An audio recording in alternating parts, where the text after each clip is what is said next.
Halo wargi Opat, Assalamualaikum warahmatullahi wabarakatuh. Perkenalkan saya Aksan. Saya di sini tidak sendiri, dan saya juga ditemani satu lagi teman mantap. Ya, jadi di sini kita akan menjelaskan tentang muhabah.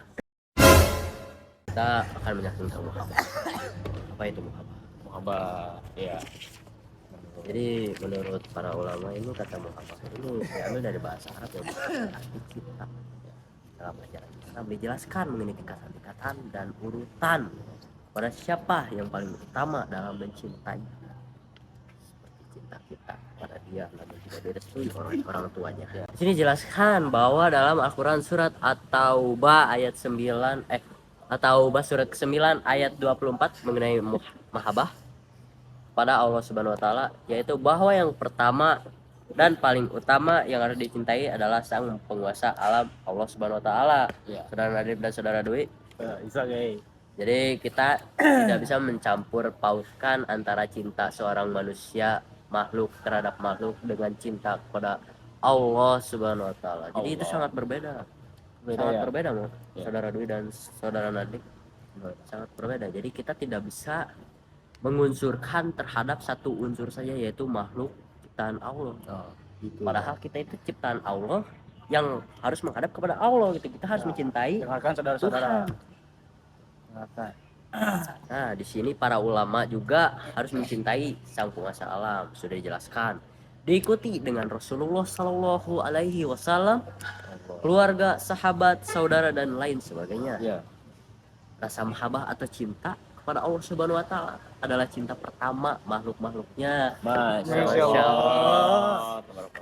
Jadi kita menjelaskan mahabbah ini dengan cinta banget kepada Allah Subhanahu wa taala. Mungkin Allah merestui. Dingin sekali ya. Insya Allah. Tapi wallahu alam apakah kita menjelaskan mahabbah ini mendapatkan pahala terus karena kita menjelaskannya dengan bermain-main. Insya Allah. Tapi insya Allah kita akan mendapatkan pahala karena kalian yang sudah mendengarkan juga pasti akan mengerti, dan juga insya Allah kita akan mendapat pahala juga. Amin. Amin. Kita lanjut. Jadi hal ini sebagai bentuk persembahan pada Tuhan yang telah menciptakan manusia dengan rasa mahabbah yang tinggi. Tentu saja seorang akan lebih ikhlas dan bahagia dalam menjelaskan sesuatu gitu. Dan di sini juga bisa menjalankan seluruh ketentuan dan aturan Allah Subhanahu wa taala. Seperti saya nih. Ini teman-teman. Mahabbah kepada Allah Subhanahu wa taala. Sekarang saya bisa menjelaskan materi ini kepada kalian karena sebentuk cinta. Ya, sebentuk cinta kepada Allah. Ya, kepada Allah. Jadi misalkan kalau kita tidak cinta kepada Allah, Allah murka, bisa jadi kita dibisukan oleh Allah. Nauzubillahi min dzalik ya, saudara. Ya, gak mau ya kalau misalkan kita tiba-tiba lagi menceritakan sesuatu atau lagi menjelaskan materi di depan teman-teman lalu tiba-tiba dibisukan oleh Allah Subhanahu wa taala. Nauzubillahi min dzalik. Kita enggak mau ya. Silent. Enggak mau. Silent ya, benar silent. Aduh, takut banget ya. Takut banget. Apalagi pernah ada katanya ada saudara saya yang kemarin bilangnya ada di pemukiman warga yang telah dibisukan. Jadi gini ceritanya. Dia itu telah musyrik, telah meninggalkan ajaran Allah yang bisa dibilang sesat. Dia menjalankan sholat, tapi sholatnya itu aneh gitu. Syiah, tahu Syiah? Iya, tahu. Benar, Syiah. Jadi dia itu sekarang lagi tinggal di pemukiman warga, tepatnya ada di daerah mana tuh? Di mana ya? Di daerah Dayakolot katanya mah. Dayakolot belah kulon. Ya, benar. Iya benar. Apa Dayakolot belah kulon? Bukan Dayakolot belah kulonnya, salah ini kan tapi Dayakolot. Pokoknya mah yang Dayakolot yang ada susukan itu yang besar. Susukan dekat itu. Jadi Masya Allah. katanya di situ ada ini guys, ada ajaran Syiah yang bisa membuat semua manusia itu menghilang rasa cintanya kepada Allah Subhanahu wa taala. Hati-hati, Pak. Tapi dia ngaku-ngaku bahwa diri dia itu masih cinta kepada Allah Subhanahu wa taala. Tapi kan kalau Syiah itu sudah meninggalkan ajaran Allah. Tapi Syiah juga yang diagungkan itu Ali dalam ajaran. Ali? Iya. Kenapa itu? Karena menurut Syiah itu Ali adalah kasta yang lebih tinggi daripada Nabi Muhammad. Bentar. Ali ini saya masih ini Ali bin Abi Thalib Iya. atau Masih ragu gitu. Ali Dari beberapa sumber saya waktu itu melihat katanya Zanya tuh Ali itu disebut terus nama. disebut di dalam ajaran Syiah ini. Iya. Kayaknya ada yang nggak beres. Yang Emang bener ya? ajaran Syiah ini emang aneh. Ya emang. Jadi ajaran Syiah itu Dimulai dari sholat menggunakan batu kan Nah. ajaran Syiah, terus itu rada sedikit ya melanturkan guys, sedikit rada aneh. sholawat dan zikir dengan cara mengayunkan badan ke kiri ke kanan dengan cara yang aneh. Syiah juga wanita dan laki yang bukan mahram pun disatukan dalam satu satu. Aduh, Bisa tuh kan? Iya. itu kayak Apakah Megawati masuk Syiah? Astagfirullah. Apakah Puan masuk Enggak, Syiah? bukan. Pelanggaran, Ini pelanggaran. Kan pas mereka Pelanggaran, cuy. pernah enggak, ada ini di nih ada foto ya. ada di sini, ada Kenapa? kejadian di dunia nyata juga. Mana? Contohnya ini Ponpes Al Zaitun. Popes aja itu Syiah Iya, itu juga sab sholat cewek sama cowok disatuin. disatukan.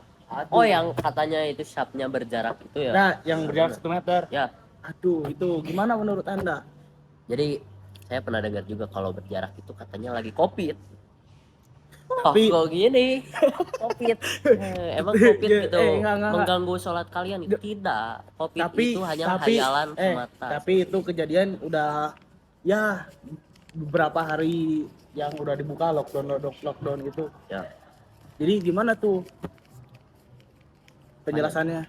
jelasan apa? Mungkin kita bisa melihatnya dalam Paham, guys. ini ya, internet boleh. Internet. Ada apa ini guys? Kalau bisa saya dijelaskan mungkin akan panjang durasinya bila saya menjelaskan bahwa Ponpes Al Zaitun itu benar adanya bahwa mereka itu dalam keadaan Syiah tapi tidak mencintai Allah Subhanahu wa taala. Saya Bisa coba dibilang- mencari di internet dulu ya ini. Boleh. Ini Sudah Al Zaitun ini berada di daerah di Mekarja, Kecamatan Gantar, Kabupaten Indramayu, Jawa Barat, guys. Al Zaitun ini apa ya? Jadi di sini ada 3 poin. Yang pertama ada menadaburi Al-Quran. Yaitu menadaburi itu untuk menumbuhkan rasa cinta, pastinya kita juga harus mengetahui seperti apa sesuatu yang akan kita dicintai gitu. Al-Quran sebagai firman Allah Subhanahu wa taala, di dalamnya pasti terkandung macam-macam firman Allah untuk menjadi perhatian dan petunjuk bagi setiap umat Islam ya. Dan pastinya juga dengan menadaburi Al-Quran, seorang akan mampu memahami tentang bagaimana kuasa Allah Subhanahu wa taala kan. Karena di Al-Quran itu sudah terkandung, sudah tercatat semua hal. Poin kedua mungkin akan dilanjutkan oleh Dwi ya, guys. Yang kedua ada memahami Asmaul Husna. Asmaul Husna ini merupakan nama-nama Allah yang baik. Dalam kehidupan, ketika seorang ingin menikah, ia pasti mencari tahu terlebih dahulu bagaimana karakter sifat dari calon pasangannya. Seperti itulah ketika mempelajari Asmaul Husna, seorang hamba akan melihat bagaimana Allah Subhanahu wa taala dengan nama-nama yang indah. Yang ketiga akan dilanjutkan oleh Aksan. Sama aku aja lah. Oh iya boleh. Oleh saudara Dwi kan. Yang ketiga ada tadabur alam. Kemudian yang terakhir ini adalah tadabur alam, merenung tentang nikmat yang diberikan oleh Allah. Di alam semesta ini nikmat sudah dikaruniai oleh Allah Benar. setiap makhluknya ya. Dengan begitu rasa mahabbah kepadanya akan tumbuh dan meningkatkan seiring dengan rasa syukur dan nikmat Allah. Jadi kita itu harus mensyukuri apa yang dikasihi oleh Allah. Jangan sesekali kita tidak mensyukuri, karena itu perbuatan yang gimana ya? Tidak tahu bersyukur ya. Ya, itu akan kayak gimana ya? Aku juga gak tahu sih. Jadi bisa dibilang kalau tidak bisa Dijelasin sama bersyukur itu Aksan. tidak mencintai Allah. Bisa kita waktu itu ada ya teman yang tidak bersyukur ya. Iya. Contohnya Lalu kayak gimana contohnya? kita marahi dia ya. Iya. Ya, kamu kalau tidak bersyukur kamu tidak akan mencintai Allah. Terima kasih. Terima kasih. Selamat Wabillahi menonton. taufik wal hidayah. Wassalamualaikum Wassalamualaikum warahmatullahi wabarakatuh. See you next. Mari kita menghilang. Ya, menghilang. Al Zaitun ini apa ya? Al Zaitun ini ponpes pesantren ya.